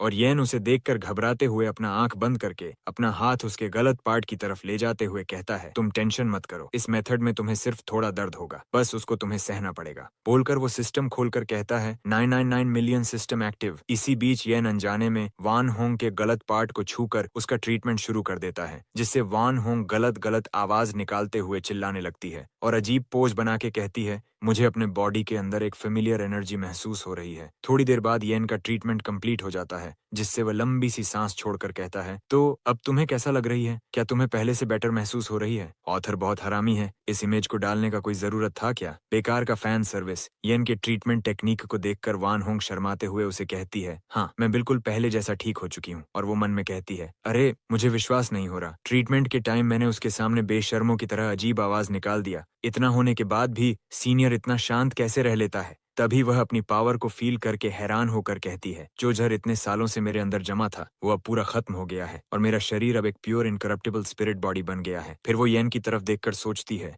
जो काम 9th लेवल क्रिएशन पिल भी नहीं कर पाया, उसको इस आदमी ने अपने खाली हाथों से कर दिखाया है। इसे ठीक करने के चक्कर में एमसी ने आखिर कितने दिनों की लाइफ स्पैन कुर्बान करना पड़ा होगा। फिर वान होंग झुककर घुटनों में बैठकर एमसी को प्रॉपरली रिस्पेक्ट देते हुए कहती है, मेरे पॉइजन को निकालने के लिए आपको दिल से शुक्रिया सीनियर। आपने मेरी सिर्फ हेल्प ही नहीं की, इसके साथ आपने मुझे इनकरप्टिबल स्पिरिट बॉडी भी दी। येन उसे देखकर थोड़ा सा मुस्कुरा के कहता है, मेरे सामने ज्यादा फॉर्मल होने की जरूरत नहीं है, ये वही था जो हमने डील में डिसाइड किया था। अब मैंने तुम्हारा जहर निकाल दिया है, इसके बाद तुम्हारी बारी, ठीक है? मैं यहाँ से चलता हूँ। बोलकर वो सिस्टम की मदद से वहाँ से चला जाता है। फिर येन सिस्टम के अंदर जितना कूल बन के गया था उतना ही बेकार तरीके से वहाँ पहुँचता है, जिससे गुस्से में वो सिस्टम को गाली देते हुए कहता है, बास्टर्ड सिस्टम, काम के ऊपर काम, मुझे कुछ और सेकंड्स वहाँ कूल बनने देने में क्या तुम्हें कोई प्रॉब्लम हो रहा था? तुमने अचानक मुझे समन क्यों कर लिया? तभी वो सिस्टम लड़की की तरफ देखकर शांत होकर कहता है, अभी तुम्हें क्या हो गया है? जो सुन के जुरुयन को रोते हुए कहती है, होस्ट, तुम क्या इडियट हो? तुम मर रहे हो और तुम अभी भी सिर्फ लड़कियों को लाइन मारने में लगे हो। ये सुनकर येन बिल्कुल हैरान होकर कहता है, क्या कहा तुमने? मैं मर रहा हूँ। फिर सिस्टम कहती है,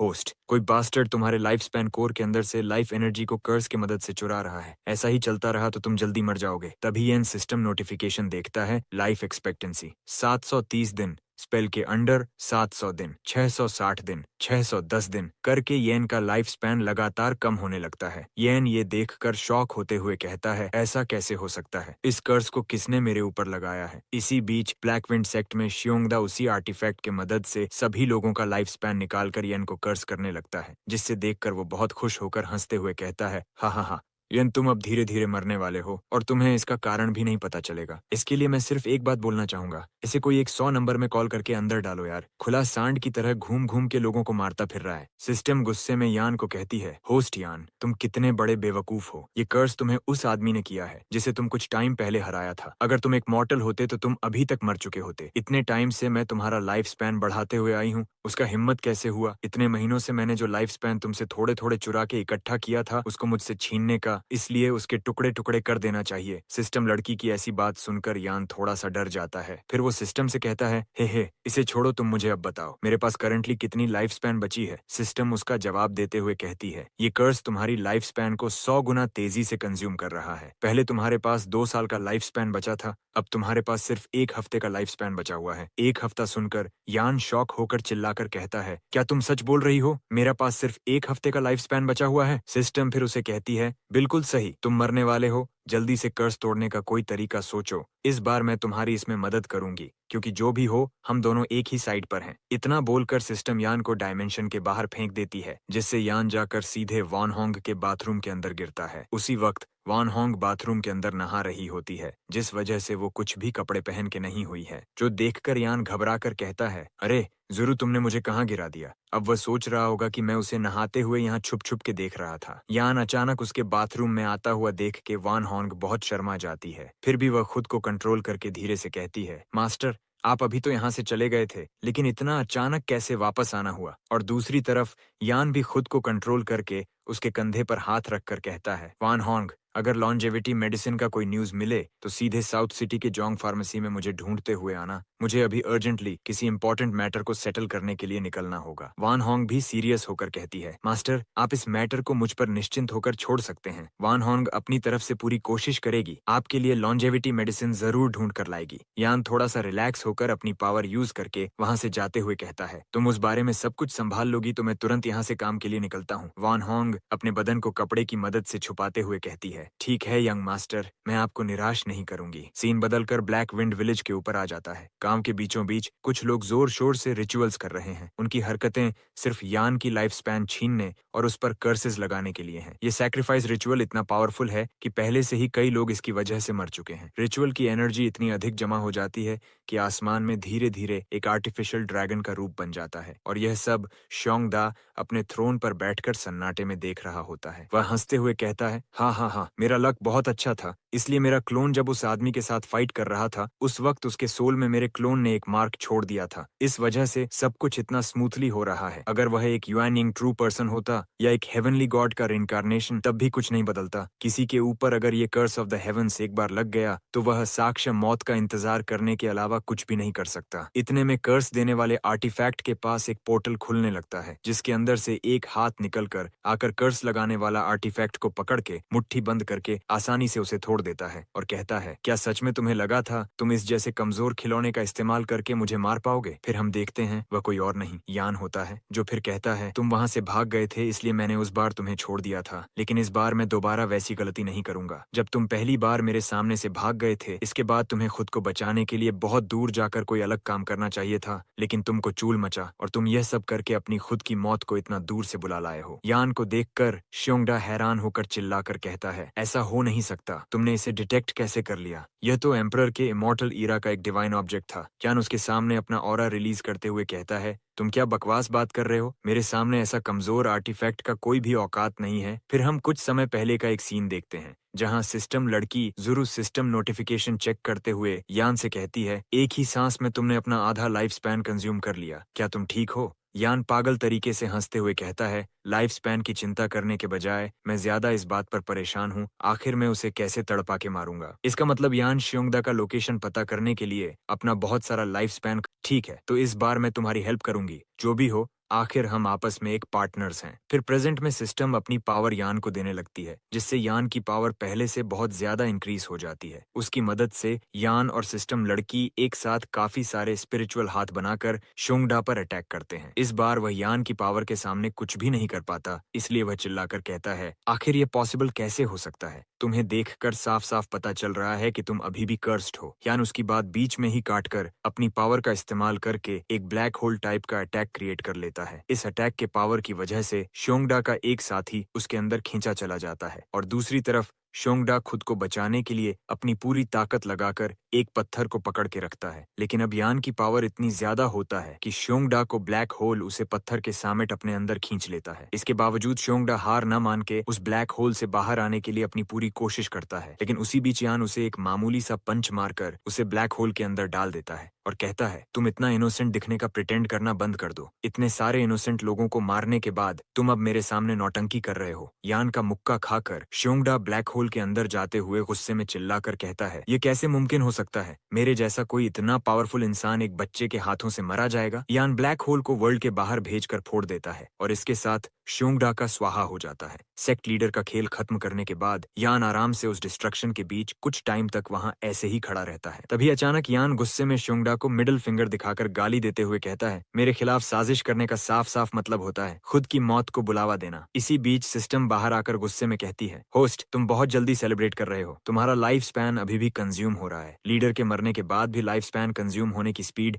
सिर्फ थोड़ी सी कम हुई है। यान ये सुनकर घबराकर सिस्टम चेक करते हुए कहता है, मैंने क्लियरली हेवन कर्सिंग स्टाफ को तोड़ दिया था, फिर भी यह कर्स कैसे एग्जिस्ट कर सकता है? सिस्टम लड़की उसे कहती है, अब इसे रोकने के लिए बहुत देर हो चुकी है, ये कर्स तुमसे ऑलरेडी जुड़ गया है, अब हम लोग इसे तोड़ भी डालें तब भी इसका कोई फायदा नहीं होगा। ये सुनकर यान अपने छाती के पास का कपड़ा थोड़ा से खोल के देखता है, उसके सीने पर कर्स का सिंबल छाप चुका है, जो देखकर यान बिल्कुल डिप्रेस्ड होकर कहता है, तो मैंने अभी तक जो भी किया उसका कोई भी मतलब नहीं बनता, क्योंकि मैं इतना सब कुछ करके आखिर में मारा जाऊंगा। इसी बीच दूसरी तरफ टियानू सिटी के फार्मेसी के बाहर लोग किसी मॉन्स्टर से खुद को बचाने के लिए जोर जोर से चिल्लाते हुए भागने लगता है। एक मॉन्स्टर आ गया है और कहता है, जल्दी करो और तुरंत यहाँ से सब लोग भागो, और इसके साथ हम एक बड़ी भालू को देखते हैं। दूसरी तरफ यह निराश होकर धीरे धीरे चल के अपने घर की तरफ आते हुए मन में कहता है, अगर जुरू की कैलकुलेशन सही है तो मेरे पास सिर्फ अभी जीने के लिए 3 दिन बचा है, जो सोचते हुए और लगातार डिप्रेस होने लगता है। इसके बाद वो अपने घर के बाहर आके कहता है,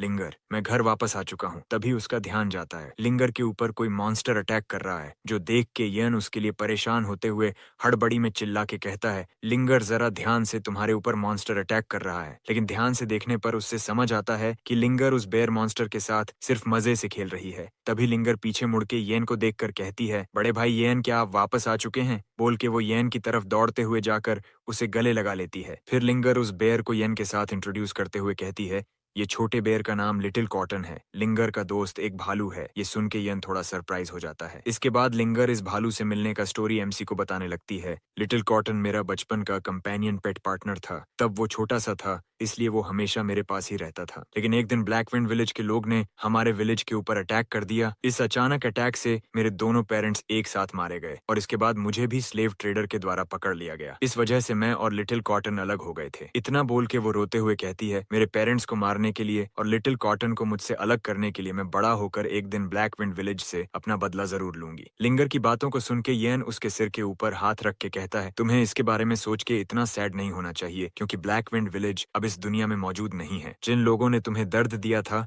वो सेक्ट अब बिल्कुल खत्म हो चुका है। लिंगर हैरान होकर उससे पूछती है, क्या ब्लैकविंड विलेज अब एग्जिस्ट नहीं करता? जो सुन के येन उसे एक स्माइल के साथ कहता है, उन्होंने कुछ ऐसा काम किया था जिस वजह से वो लोग मुझे नाराज कर दिया था, इसलिए मैंने उनके पूरे सेक्ट को मिटा दिया। तुम इस बारे में निश्चिंत रहो, क्योंकि अब तुम मेरे फैमिली का एक मेंबर हो, इसलिए अभी से कोई भी तुम्हें हर्ट नहीं कर पाएगा। येन की बातों को सुन के लिंगर खुश हो जाती है और ये सब देखकर लिटिल कॉटन भी इमोशनल होकर रोने लगता है। तभी लिंगर एमसी को कहती है, बड़े भाई येन, क्या तुम्हें भूख लगी है? तो मैं तुम्हारे लिए कुछ बना कर ले आती हूँ। बोल के वो वहां से चली जाती है। उसके जाने के बाद लिटिल कॉटन और येन के बीच में शांति का माहौल बन जाता है। तभी सिस्टम लड़की येन से कहती है, तुम तो बिल्कुल रिलैक्स हो चुके हो, क्या तुम भूल गए तुम्हारे पास अभी जीने के लिए सिर्फ 3 दिन बचे बचा है। येन सिस्टम की बात सुन के फिर से डिप्रेस होकर कहता है, अभी मेरे पास कोई भी रास्ता खुला नहीं है। इतने शॉर्ट टाइम में मैं लाइफ स्पैन बढ़ाने का मेडिसिन कहाँ से ढूंढ निकालूंगा। तभी लिटिल कॉटन येन को कुछ बोलने का ट्राई करने लगता है, लेकिन येन उसका कोई भी बात समझ नहीं पाता। फिर लिटिल कॉटन अपने पॉकेट से एक फ्रूट निकाल के येन को देता है। उस फ्रूट को देखकर येन बहुत खुश होकर हंसते हुए कहता है, इसका नाम है एम्परर्स लॉन्जेविटी फ्रूट, जिसको मैंने ओल्ड मैन के मेडिकल बुक के अंदर रिकॉर्ड में देखा था। इस फ्रूट का क्वालिटी कम हो गया है, फिर भी ये मेरा 5 साल का लाइफ स्पैन बढ़ा सकता है। फिर येन बॉक्स के अंदर कुछ चीजों को ढूंढते हुए कहता है, लिटिल कॉटन, तुम अभी मेरे साथ हर्ब्स ढूंढने के लिए जंगल में मेरे साथ चल रहे हो। इतने में येन काफी सारी चीजों का एक बड़ा बैग बना के उसको पीठ में उठा के कहता है, सफर में कुछ बुरा ना हो जाए, इसलिए सभी को इतने सारे चीजों को हर एक सफर में ले जाना चाहिए। बोल के वो लिटिल कॉटन को वहां से घसीट के ले जाते हुए लिंगर को कहता है, तुम हम दोनों के लिए खाना बना के रखना, हम डिनर के टाइम वापस आ जाएंगे। इसके बाद सीन शिफ्ट होकर हम एक नई जगह को देखते हैं, जहाँ हम वही लड़की को देखते हैं जिसको कुछ टाइम पहले येन के साथ देखा था। उसे देखकर आसपास के सेक्ट मेंबर्स कहते हैं, हमारे सेक्ट का सीनियर सिस्टर डीमन क्लैन के साथ फाइट करके वापस आ चुकी है, इसका नाम वांग होंग है। फिर वांग एक बड़ा दरवाजा खोलकर अंदर जाती है, जहां उसका सिस्टर बेड में लेटे हुए उसे कहती है, वांग क्या तुम सेक्ट से बाहर जाकर फाइट करके कुछ एक्सपीरियंस हासिल किए हो? जो सुन के वांग उसके सिस्टर को कहती है, सिस्टर, उस दिन मैं द ग्रेट ड्रैगन माउंटेन गई थी अपना ट्रेनिंग मिशन को कंप्लीट करने के लिए, लेकिन मैं गलती से इंपीरियल पैलेस में चली गई। फिर वो एक सोर्ड को निकाल के कहती है, वहां मुझे ये कंपैशनेट सोर्ड मिला, ये देखिए, ये वही है।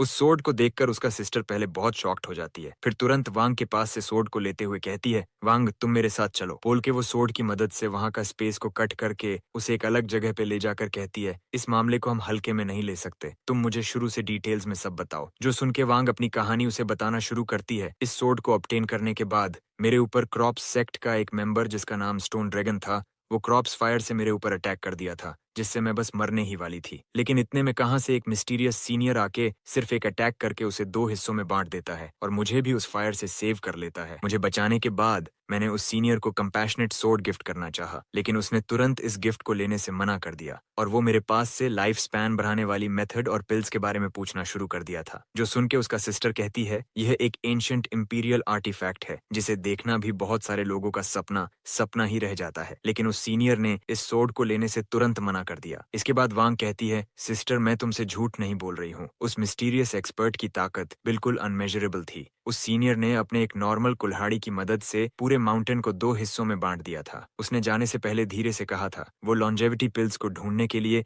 टियनवो सिटी की तरफ जाने वाला है। उसकी बात को सुन के उसकी बहन मन में कहती है, क्या टियनवो सिटी? उसको तो मैं मैनेज करता हूँ, फिर भी मुझे पता नहीं चला मेरे सिटी के अंदर कोई इतना पावरफुल कल्टीवेटर छुपा हुआ है। फिर वो सोर्ड को वांग को देते हुए कहती है, मैं तुम्हारी बातों को सुन के पूरे सिचुएशन को समझ चुका हूँ, लेकिन यह एक एक्स्ट्रॉर्डिनरी घटना है जिसे मुझे खुद से ही ठीक से जांच करना पड़ेगा, और तुम इस सोर्ड के साथ अपने सोर्ड्समैनशिप को इम्प्रूव करने के लिए ट्रेनिंग करना शुरू कर दो। इतना बोल के वो वहां से जाते हुए कहती है, मैं यहाँ से चलता हूँ, मुझे इस मैटर को जल्दी सेक्ट मास्टर को बताना पड़ेगा। इतने में वांग अचानक जमीन में गिर के बेहोश होने लगती है। फिर उसका बहन उसे आके उठा के देखती है, उसके बॉडी के अंदर क्रॉप्स पॉइजन फैलना शुरू कर दिया है, जिसे देखकर वो उसकी बहन के लिए परेशान होते हुए मन में कहती है, ये क्रॉप सेक्ट का हिडन पॉइजन है। इस पॉइजन को जिसने लगाया है उसके अलावा और कोई भी इसके बॉडी के अंदर से इसे निकाल नहीं सकता। इसके बाद सीन शिफ्ट होता है वान होंग के पास, जहां उसको आके कोई यान के बारे में कहता है, आपने मुझे जिस आदमी के बारे में जांच करने के लिए कहा था वो कोई स्पेशल आदमी नहीं है। जो सुन के वान होंग हुक्का मारते हुए कहती है,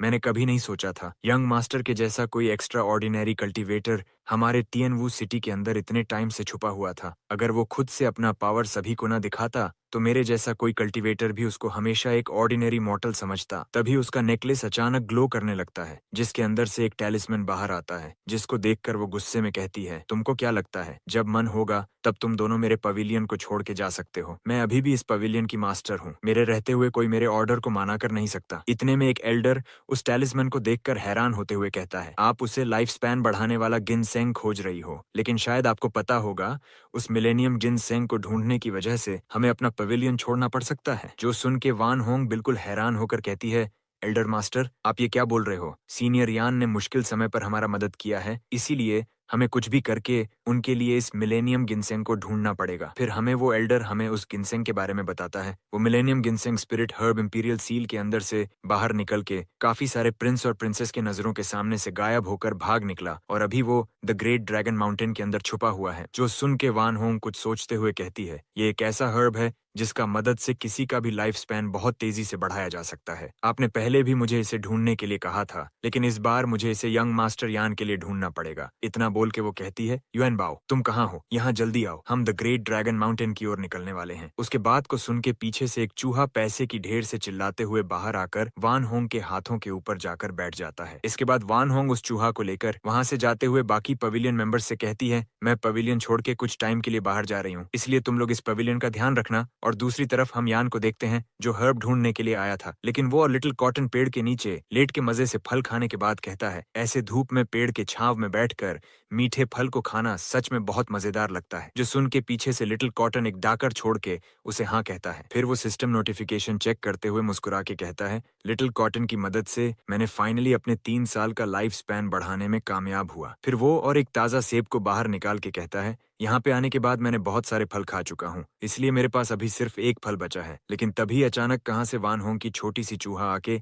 यान के हाथों से उसका सेब छीन के भाग जाता है, जो देखकर यान गुस्से में उसके पीछे दौड़ते हुए कहता है, तुम छोटी सी चोर, मुझे जल्दी मेरा फल वापस करो। कहाँ जा रहे हो? जल्दी रुको, मुझे मेरा फल वापस करो। तभी वो भागते भागते अचानक रुक जाता है और आसमान की तरफ देखते हुए कहता है, वेदर कितना चेंज कैसे हो गया? क्या किसी ने कोई गड़बड़ किया है? जरा सोचूं तो। मैंने पहली बार जब द ग्रेट ड्रैगन माउंटेन पे आया था, तब भी वेदर बिल्कुल ऐसा ही था। इतने में वो चूहा रोते हुए वान होंग का नेकलेस लेकर उसके तरफ भागते हुए आ रहा होता है। उसे देखकर यान गुस्से में कहता है, तुम लिटिल चोर, तुम पहले ही मुझसे मेरा खाना चुरा चुकी हो, अब तुम मुझसे और क्या चुराना चाहते हो? तभी वो चूहा रोते हुए वान होंग का नेकलेस उसके हाथ में देता है, जिससे देखकर यान तुरंत पहचान जाता है, ये वान होंग का नेकलेस है। इसके पास सीन शिफ्ट होता है। हम देखते हैं वान होंग के ऊपर एल्डर मास्टर ने पता नहीं क्यों अटैक कर दिया है, जिसे वान होंग अपने हंटर से ब्लॉक करके कहती है, क्या आप सच में उस गिनसेंग के लिए मेरे साथ फाइट करोगे? अगर आप भूल चुके हैं तो मैं आपको बता दूं, मैं वॉन फैमिली का एक डायरेक्ट मेंबर हूं। जो सुनने के बाद भी एल्डर उसको एक पंच मार के दूर फेंकते हुए कहता है, तुम वॉन फैमिली का डायरेक्ट मेंबर हो तो मैं क्या करूं?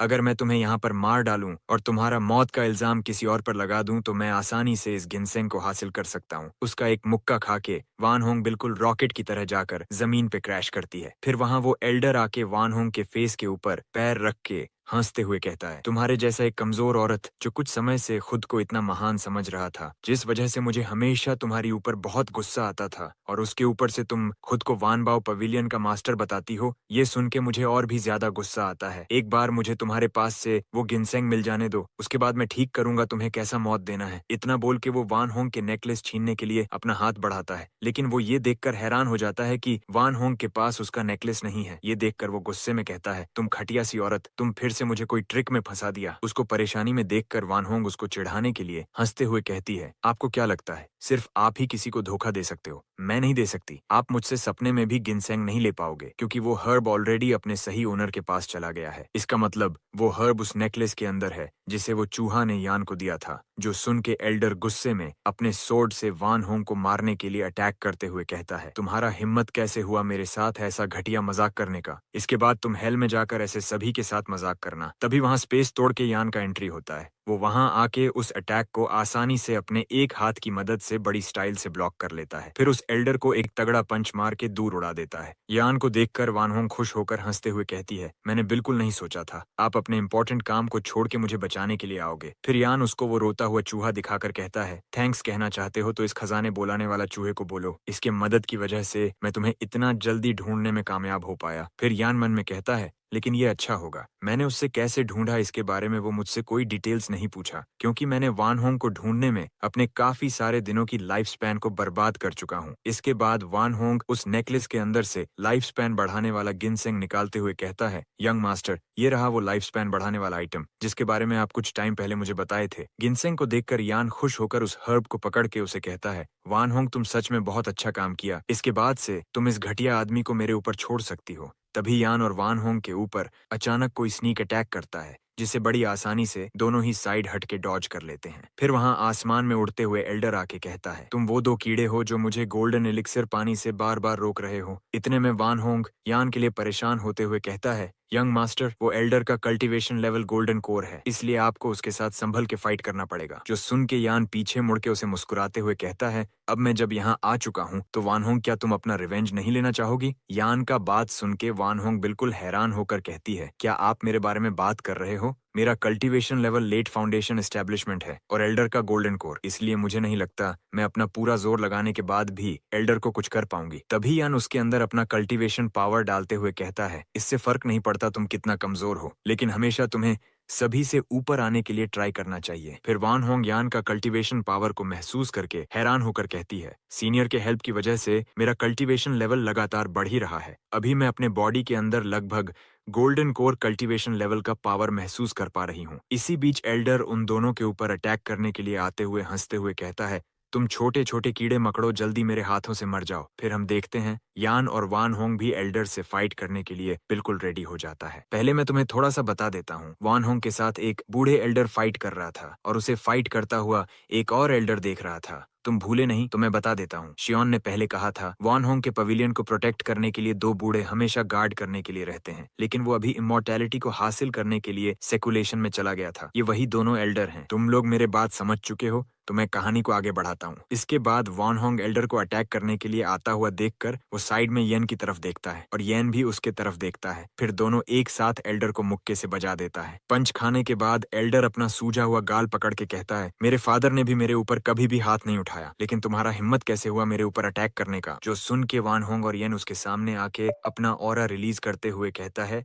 क्या सच में? लेकिन हम तो तुम्हें जान से मारने के लिए पंच मारा था। उन दोनों के ऑरा को फील करके वो एल्डर जमीन में पड़े हुए वान होंग को कहता है, पवेलियन मास्टर, जोश में आके ऐसा गलती कभी भी मत कर देना जिसे बाद में आप संभाल ना सको। लेकिन वान होंग उसके कोई भी बात को न सुन के उसको एक तगड़ा किक मार के दूसरे एल्डर की तरफ उड़ा देता है, जिसको ऐसे पीटता हुआ देखकर दूसरी एल्डर भी गुस्से में वही घिसी पिटी लाइन कहता है, तुम्हारा हिम्मत कैसे हुआ उसे चोट पहुंचाने का? अब तुम लोग नहीं बचने वाले, मैं तुम्हें मार डालूंगा। वॉटएवर। फिर वो दोनों के ऊपर अटैक करने के लिए आते हुए गुस्से में चिल्ला के कहता है, तुम्हारा इतना जुर्रत मैं तुम दोनों के साथ बात कर रहा हूँ और तुम शांति से खड़े हो तो तुम मेरे अल्टीमेट टेक्निक का टेस्ट चखो। बोल के वो ऐसा खतरनाक अटैक करता है जिस वजह से येन और वॉन होंग दोनों ही बिल्कुल हैरान हो जाता है। फिर हम देखते हैं उसने क्या किया। वो अटैक करने के दौरान अपने घुटनों में बैठ के खुद को छोड़ देने के लिए भीख मांगने लगता है। वो इतने में ही नहीं रुकता, वो एक और कदम आगे जाकर येन का पैर पकड़ के रोते हुए कहता है, बॉस, मैं नादान था इसलिए ऐसा काम कर दिया, प्लीज मुझे छोड़ दो, मुझे जान से मत मारो। मेरे छोटे छोटे बच्चे घर वापस आने के लिए मेरा इंतजार कर रहे हैं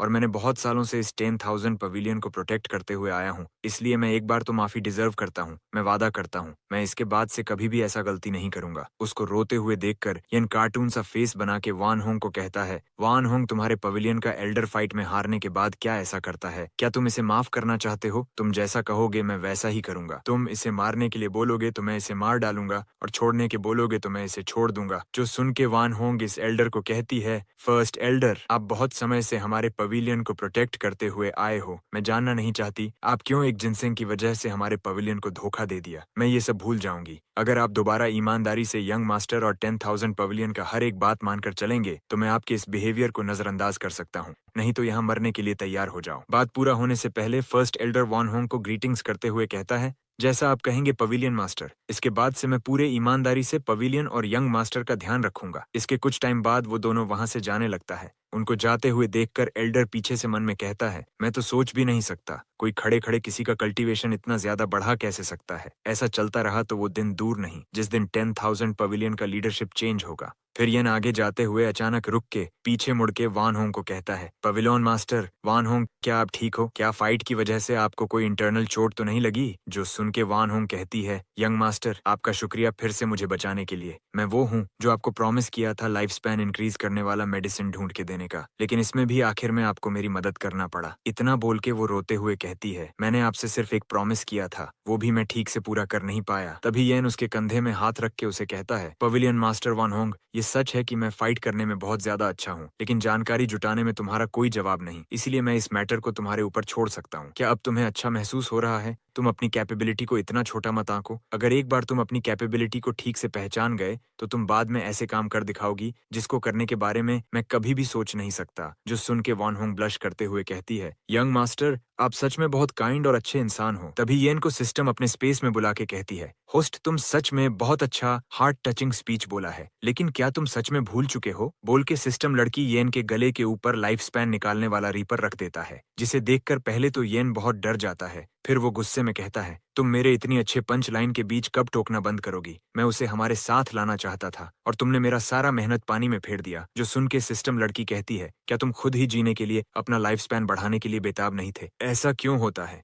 मैं जब तुम्हें कहूं तभी बार बार इतना बोल के वो बीच में ही रुक जाती है। जो देखकर येन उसे कहता है, क्या हुआ, तुम रुक क्यों गई? तुम आगे बात क्यों नहीं कर रही हो? जिसे सुन के सिस्टम लड़की कहती है, नहीं कोई बात नहीं, मैं सब कुछ समझ चुकी हूँ। बोल के वो येन को अपने स्पेस से लात मार के बाहर फेंक देती है और येन नीचे आके उसे गाली देते हुए कहता है, जो खुल के किसी से बात नहीं कर सकता और जो पहेलियों से बात करता है, उनको इस कॉमिक से बाहर निकाल देना चाहिए। तभी हम देखते हैं येन वान होंग के ऊपर लैंड करा है, जिस वजह से वान होंग शर्माते हुए कहती है, यंग मास्टर, क्या आप मुझसे अभी थोड़ा सा दूर जा सकते हो? आप बिल्कुल मेरे ऊपर बैठे हुए हो। ऑथर बहुत हरामी किस्म का आदमी लगता है। फाइटिंग सीन और इस जैसे मोमेंट को छोड़ के बाकी जगह स्टाइल से हक के रखा है। फिर यान गुब्बारे को देखकर कहता है, शायद तुम्हें कोई गलतफहमी हो गया है। तुम्हारे साथ ऐसा करने का मेरा कोई इंटेंशन नहीं था। ये सिर्फ एक कोइंसिडेंट है। जो सुन के वॉन होंग शर्माते हुए मन में कहती है, मेरा कल्टीवेशन लो होने के बाद भी यंग मास्टर ने कभी भी मुझे नीची नजरों से नहीं देखा। हालांकि मैं पहली बार उनको देखकर उनके साथ गलत बर्ताव किया था। इसके बावजूद यंग मास्टर हमेशा मैं जब खतरे में रहता हूँ तब मुझे बचाने के लिए आ जाता है। बोल के वो येन और अपने साथ बिताया हुआ कुछ पलों के बारे में सोचते हुए कहती है, शायद मैं उनसे,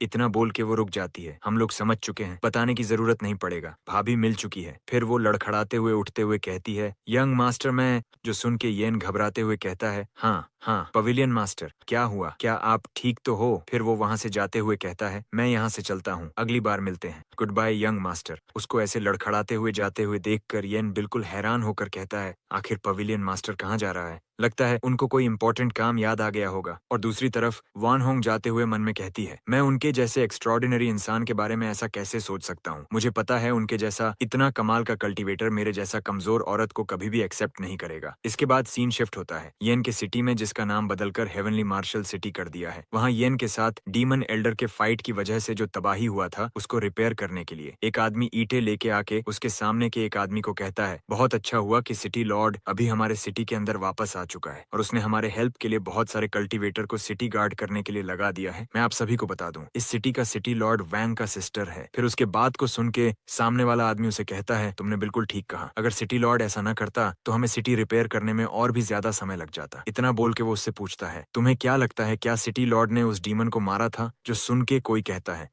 मुझे नहीं लगता उस डीमन एल्डर को सिटी लॉर्ड ने मारा था, क्योंकि सिटी लॉर्ड हमेशा फाइट में स्वॉर्ड का इस्तेमाल करती है। इसका एक ही मतलब बनता है कि हमारे सिटी के अंदर एक ऐसा एक्सपर्ट छुपा हुआ है जो हमारे सिटी लॉर्ड से भी ज्यादा ताकतवर कल्टीवेटर है, जिन सभी बातों को दूर से कोई हुडी वाला आदमी चुपके से सुन रहा होता है। फिर हम उस आदमी को देखते हैं जो कोई इंसान नहीं, एक डेमन होता है। वो मन में कहता है, मैंने बिल्कुल नहीं सोचा था वो बेवकूफ बूढ़ा डेमन यहाँ किसी नॉर्मल कल्टीवेटर के हाथों से मारा जाएगा। ऐसा करके heavenly martial city crop sect के लिए खतरा बन चुका है, इसलिए इस सिटी को जल्दी इस दुनिया से गायब करना होगा। तभी वो सामने किसी को देखकर बहुत चौंक जाता है। इसको देखकर डीमन स्लेयर की कोकुशिबो का याद आ रहा है। इसके बाद हम देखते हैं वो किसी और को नहीं, लिंगर को देखकर इतना हैरान हो गया था। हम देखते हैं लिंगर किसी दादी के पास से मछली खरीदने के लिए कहती है, दादी आप ये मछली कितने में बेच रही हो? उसे देखकर वो डीमन मन में कहता है, मैंने बिल्कुल सोचा नहीं था इस छोटी सी शहर के अंदर किसी के पास इतना खास स्पिरिचुअल बॉडी होगा। आज का दिन सच में मेरे लिए लकी डे साबित होने वाला है। अगर मैं इस छोटी बच्ची की मदद से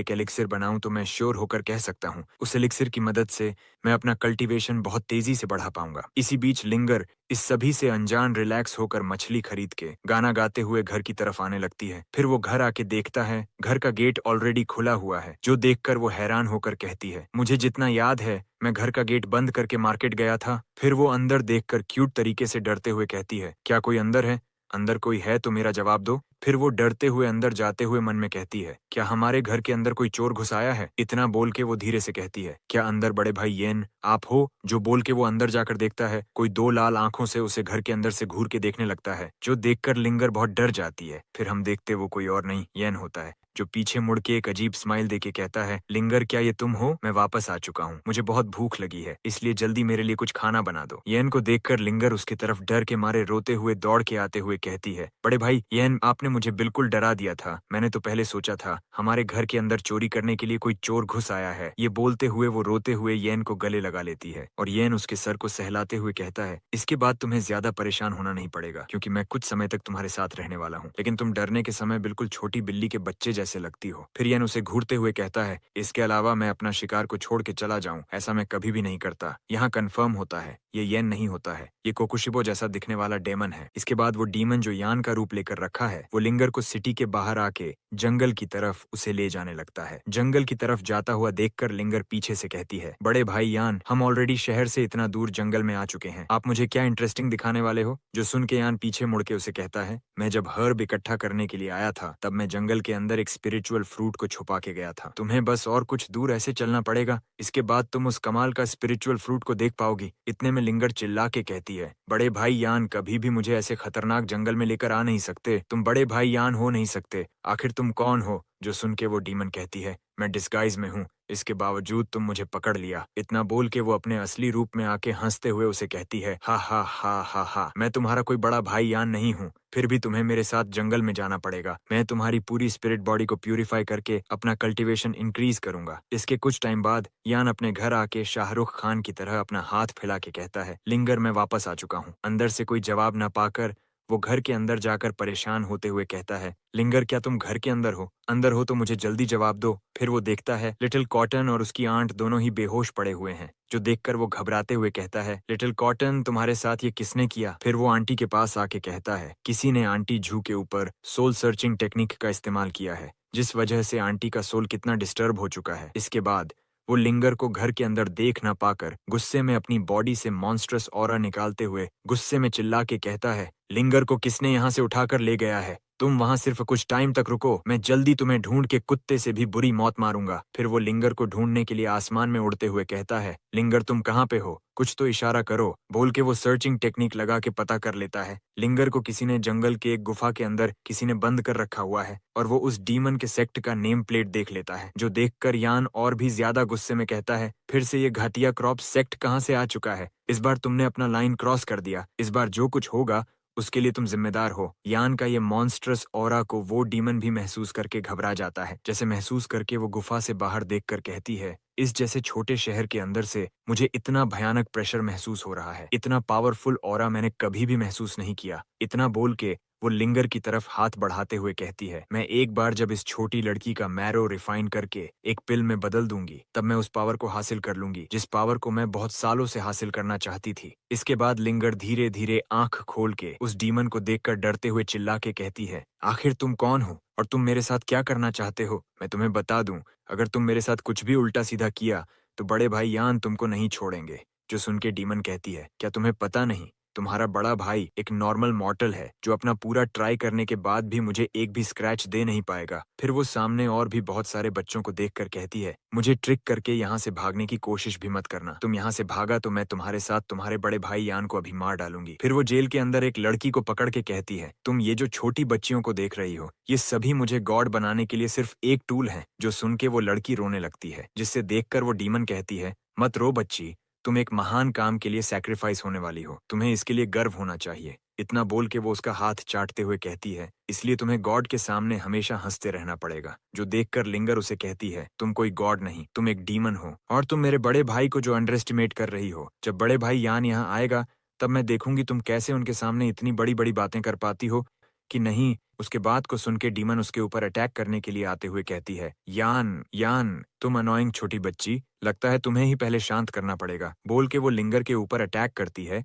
जिससे लिंगर मुंह से बहुत सारा खून बाहर थूक देता है। फिर वो हंसते हुए कहती है, हाँ हाँ हाँ, मैं भी देखना चाहता हूँ आखिर तुम्हारा बड़ा भाई मुझसे फाइट करने के लिए कितना काबिल है। जो सुन के लिंगर दर्द में कहती है, बड़े भाई यान, आप कहाँ हो? लिंगर और ज्यादा दर्द सह नहीं सकती। इतने में वो demon blood sacrifice ritual active करके लिंगर केंद्र से ब्लड निकाल के खुद को मॉन्स्टर के अंदर कन्वर्ट कर लेता है। लेकिन रिचुअल के बीच लिंगर के पीछे से यान आके कहता है, लिंगर, तुम्हें इतना सहना पड़ा, इसके लिए मैं तुमसे माफी चाहता हूँ। फिर वो उस डीमन से कहता है, क्या तुमने ही मेरे घर के अंदर जाकर आंटी जू के ऊपर सोल सर्चिंग टेक्निक का यूज किया था? यान को देखकर वो डीमन डरते हुए कहती है, तुम्हें कैसे पता चला मैं इस बच्चे को कैद किया हूँ? क्योंकि वो सभी तो ऑलरेडी बेहोश हो चुके थे। जो भी हो, यहाँ से जल्दी चले जाओ, मैं इस रिचुअल के बीच कोई भी गुस्ताखी बर्दाश्त नहीं करूंगी। जो सुन के यान बहुत गुस्से में अपने ऑरा को रिलीज करते हुए कहता है, तुम्हें क्या लगता है मैं यहाँ मौजूद होने के बाद भी तुम लिंगर के साथ ऐसा कर सकती हो? यान के ऑरा को फील करके लिटरली उस डीमन का फट चुका है, इसलिए वो डरते हुए कहती है, क्या तुम इस छोटी बच्ची का बड़ा भाई हो जिसका नाम यान है? फिर वो यान को कहती है, एक्सपर्ट प्लीज इस जूनियर को छोड़ दो, मैं बहुत बड़ी गलती कर चुकी हूँ, मैं आगे से किसी भी छोटी बच्ची को कुछ नहीं करूंगी। यान की आवाज को सुन के लिंगर दर्द में कहती है, मैं जानती थी बड़े भाई यान आप जरूर मुझे ढूंढ लेंगे। उसे देखकर यान भी मुस्कुराते हुए कहता है, बिल्कुल, तुम्हें क्या लगा मैं नहीं आऊंगा? चलो हम एक साथ घर चलते हैं,